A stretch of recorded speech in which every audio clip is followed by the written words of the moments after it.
a digital audio workstation. And this is a piece of software that will allow you to record music, okay? And then edit it, and you can put plugins on there like compression, EQ, reverbs, whatever, okay? And mix your music, and that's that whole platform, whichever one you choose. There's a lot of them. They basically all do the same thing. They just do it in different ways. You got to find the one that you are more comfortable with. So there's Cubase. Pro Tools is the one that the pros use, okay? That's the one you're gonna see in all major studios, Pro Tools. There's Cubase, there's Logic.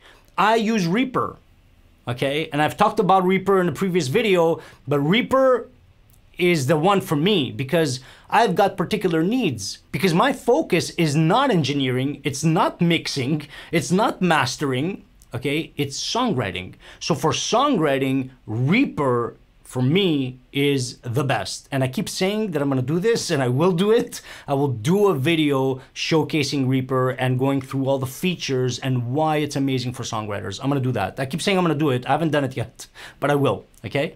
All right, so pick one and go with it. Doesn't really matter at the end of the day. As long as you're comfortable with it, get to know it, understand it, and go for it.